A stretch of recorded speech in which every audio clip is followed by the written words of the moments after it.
Thousands of striking auto workers in the United States have expanded their industrial action against General Motors and Stellantis, but say they have made real progress in talks with Ford.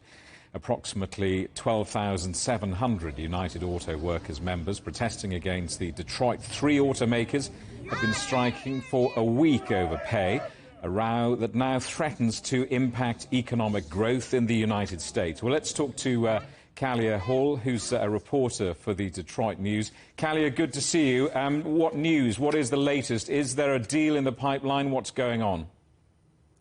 Hi there. Thank you so much for having me. I'm actually standing outside of GM's Davidson Road Processing Center. This is in Burton, Michigan, which is very close to Flint, Michigan. So this morning, a couple hours ago, UAW President Shawn Fain called on workers at all of GM and Stellantis components facilities to go on strike, and they just walked out at noon, which is just 15 minutes ago. I just saw them all walk out. As we've got you there, you're on the spot and you've got a phone. Can you just show us the strikers? Can you show us the picket line? Can we have a look at what's going on there? Yeah, sure. So right behind me, there's a picket line right here. It's a small group of workers right now. There's about 1,200 workers at this facility, and they will take turns striking. So they have different strike shifts. And right now, this will bring out, there's 3,100 workers that are going to walk out of facilities all across the United States, 18 of these facilities. So it definitely does expand the strike, I think, to over 15,000 workers now. And for those outside the United States, not across this dispute, what specific demands are these guys seeking in terms of new labour agreements? And why have they chosen to go on strike now? Right, so the contract expired last Thursday on September 14th, and they are seeking significant wage increases. Specifically, the union wants to see wage increases of 36% over the life of the agreement. Automakers have so far offered 20%. At least around 20%, which they feel is inadequate. They have received some gains on the tiers front, so there's a tiered wage structure at these facilities, but they'd like to see more gains there. They're also concerned about the use of temporary workers and how long it takes them to become permanent. And really, there's a list of other things that I could keep going for a while.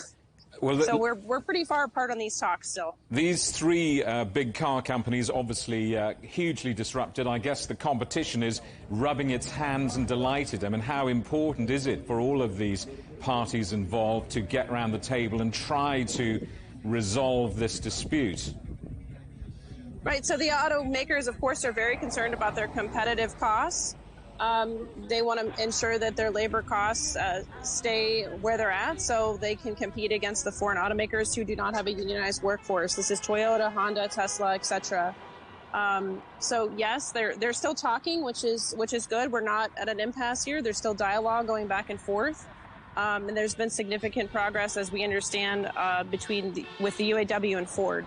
And big concerns, obviously, that this industrial action could spread to bring in other factories, particularly those producing those highly profitable American icons, the pickup trucks like the Ford F-150 and GM's Chevy Silverado. Yeah, there's definitely concerns of where this could spread, right? So we have more of these facilities added today. There was no vehicle assembly facilities added to the strike list, but you know, they could add more plants at any point that they want. And we'll just have to wait and see what those will be. Every auto worker I talk to is seeming willing and ready to go out if they have to. The great American public seem right behind this strike. I mean, the polling is showing significant support among Americans for this industrial action. Yeah, it seems to me like, you know, we have a very strong labor movement happening right now in America.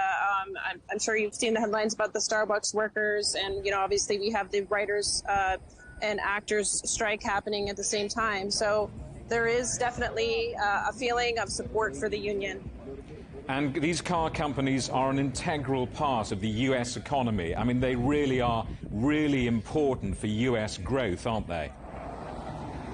Yeah, I'm a Midwest person, and I grew up in a plant town, and they're not just important to our whole national economy, but they're important to local communities, especially in Michigan. We have a ton of assembly plants, and other plans to support this assembly plan. So yes, it is concerning what the impact could be from having a long strike. But, you know, economists I talk to also say that whatever gains these workers get in terms of wages, that will boost the economy. You know, we just have to see what they'll end up getting. This could go on for a bit. It could go on for several more weeks. Kalea, keep us posted. Hopefully talk to you again in coming days. For the moment, thank you very much indeed. Kalea Hall, a reporter on the Detroit News.